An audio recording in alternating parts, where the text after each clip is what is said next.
નમસ્કાર મિત્રો, જય શ્રી કૃષ્ણ, જય માં લક્ષ્મી.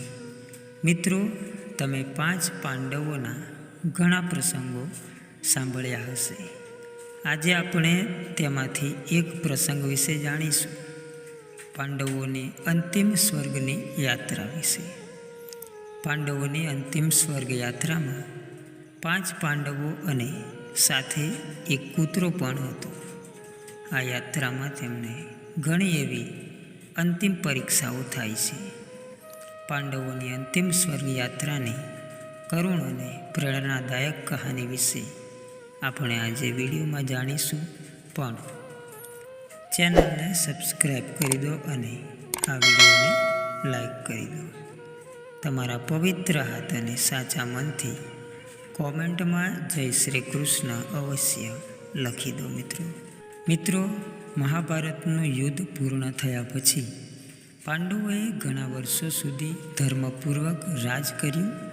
સમય જતાં તેમને સમજાયું કે હવે સંસારનો ત્યાગ કરીને ભગવાનના સ્મરણમાં જીવન સમર્પિત કરવાનો સમય આવી ગયો છે.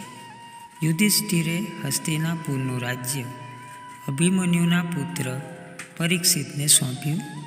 ત્યારબાદ 5 પાંડવો અને દ્રૌપદીએ રાજસી વસ્ત્રોનો ત્યાગ કર્યો અને હિમાલય તરફ સ્વર્ગયાત્રા શરૂ કરી.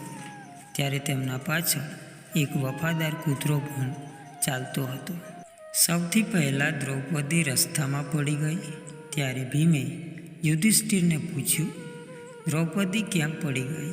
યુધિષ્ઠિરે જવાબ આપ્યો, તે 5 પતિઓમાં અર્જુન પ્રત્યે થોડો વધારે પક્ષપાત રાખતી હતી, તેથી તે આગળ જઈ શકી નહીં. થોડું આગળ વધે છે ત્યારે સહદેવ પડી ગયો.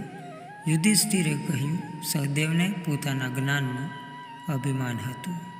પછી નકુલ પડી ગયો. યુધિષ્ઠિરે કહ્યું, નકુલને પોતાના અદ્ભુત સૌંદર્યનો ગર્વ હતો.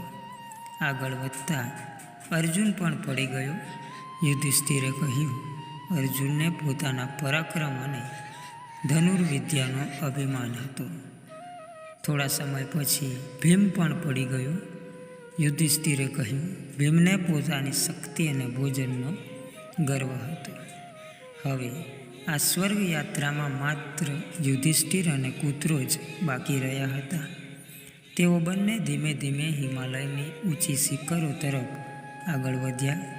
ત્યારે દેવરાજ ઇન્દ્ર દિવ્ય રથ લઈને આવ્યા અને કહ્યું, હે ધર્મરાજ, રથમાં બેસો, તમને સદેહે સ્વર્ગમાં લઈ જવા આવ્યો છું. યુધિષ્ઠિરે કહ્યું, આ કૂતરો પણ મારી સાથે આવશે. ઇન્દ્રે કહ્યું, સ્વર્ગમાં કૂતરાને સ્થાન નથી. પરંતુ યુધિષ્ઠિરે પોતાના સાથીનો ત્યાગ કરવાનો ઇનકાર કર્યો. ત્યારે કૂતરાએ પોતાનું દિવ્ય સ્વરૂપ ધારણ કર્યું. તે સ્વયં ધર્મદેવ હતા, જે યુધિષ્ઠિરની પરીક્ષા લઈ રહ્યા હતા. તેમની અડગ ધર્મનિષ્ઠા જોઈ દેવો પ્રસન્ન થયા. ત્યારબાદ યુધિષ્ઠિર સ્વર્ગમાં પહોંચ્યા. શરૂઆતમાં તેમણે પોતાના ભાઈઓ અને દ્રૌપદીને ત્યાં ન જોયા. જ્યારે દુર્યોધન સ્વર્ગમાં દેખાયો, આ જોઈને તેઓ આશ્ચર્યચકિત થઈ ગયા. પછી તેમને એક કઠિન પરીક્ષા માટે નરકના દર્શન કરાવવામાં આવ્યા, જ્યાં તેમને પોતાના ભાઈઓના અવાજ સંભળાયા. યુધિષ્ઠિરે કહ્યું, મારા ભાઈઓ જ્યાં હશે હું પણ ત્યાં જ રહીશ. આ તેમની અંતિમ પરીક્ષા હતી. પછી માયા દૂર થઈ અને 5 પાંડવો તથા દ્રૌપદી દિવ્ય સ્વરૂપમાં સ્વર્ગમાં એકત્ર થયા. ભગવાન શ્રી કૃષ્ણના આશીર્વાદથી સૌને પરમ ગતિ પ્રાપ્ત થઈ. આ કહાની આપણને શીખવે છે કે ધર્મનો માર્ગ ક્યારે છોડવો નહીં. અભિમાન મનુષ્યનું પતનનું કારણ બને છે. વફાદારી અને કરુણા સૌથી મોટા ગુણ છે.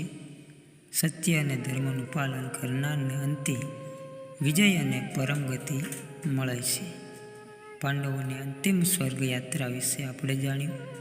ચેનલને સબસ્ક્રાઈબ કરી દો અને આ વિડીયોને લાઈક કરી દો. જય શ્રી કૃષ્ણ. ધન્યવાદ.